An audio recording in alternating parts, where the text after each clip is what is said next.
Harriet Powers was born on this date in 1837. She was a black artist who worked in textile needlework.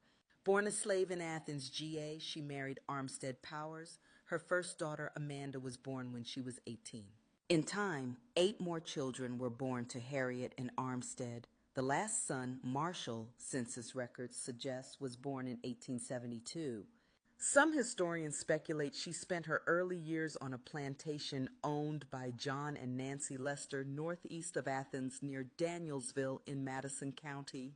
Powers learned the art of quilt making embroidered with applique work from her plantation mistress or other slaves. Blacks did fancy needlework for their owners during the daylight hours and labored to provide practical clothing and bed covers for their families by candlelight. Textile historians also note significant similarities between Powers' work and the technique mastered by the Fon people of Dahomey, West Africa. Immediately following the close of the American Civil War in April 1865, life was extremely difficult for both the white and black populations in Clark County. Armstead Powers identified himself as a farmhand in the 1870 census. Harriet is listed as keeping house. Their 3 children, Amanda, Leon, Joe, Alonzo, and Nancy, lived at home. That year, records showed that the family owned no land in Clark County, but claimed $300 in personal property. The Powers family lived in the Buck Branch district of Clark County by 1873, but alternated between the Buck Branch and Sandy Creek districts of Clark County beginning in 1870. By the 1880s, they had 4 acres of land of their own. In the 1890s, however, Armstead and Harriet Powers' short-lived prosperity dwindled. Armstead sold off parcels of land, eventually defaulted on taxes, and after 1894 left Harriet and the farm. Harriet never remarried but remained independent in her home at Sandy Creek, supporting herself as a seamstress. Powers exhibited her first story quilt at a cotton fair in Athens in 1886. The applique quilt depicted scenes from Bible stories and spirituals she committed to memory and was made of 289 pieces of fabric machine stitched to a background of watermelon color cotton. Her work caught the eye of Oneida, Virginia, Jenny Smith, then head of the art department at the Lucy Cobb Institute. She offered to buy it, but Powers refused to sell it at any price.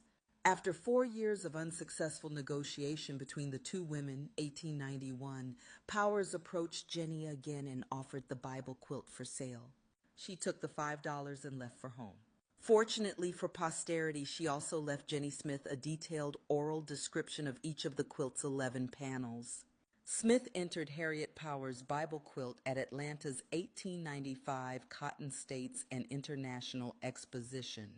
The faculty women at Atlanta University commissioned a second narrative quilt from Harriet Powers to be a gift in 1898 to the Reverend Charles Cuthbert Hall, president of the Union Theological Seminary and longtime chairman of the Board of Trustees of Atlanta University. The 15 panels of Powers' second-story quilt illustrated biblical or verifiable astronomical events. She stitched into the quilt scenes inspired by Bible stories, her recollection of events that occurred during her lifetime, and even her depiction of unusual natural events she heard about that occurred before her birth. For example, one panel illustrates the dark day of May 19, 1780, now identified as dense smoke over North America caused by Canadian wildfires, and November 13, 1833, as the night of falling stars that convinced many terrified Americans that Judgment Day had come, but was later identified as the Leonid meteor storm, composed of a needle and scraps of fabric instead of a pen and paper. The narrative or story quilt stitched by this self-effacing black woman survived a remarkable journey from cabins on Clark County's back roads to places of honor in major American museums. Powers' first Bible quilt is now part of the Smithsonian Institution's collection in Washington, D.C. In contrast, her second narrative quilt, held by the Museum of Fine Arts in Boston, was a centerpiece of a major exhibition of American folk art there in the summer of 2001. Harriet Powers died in 1911.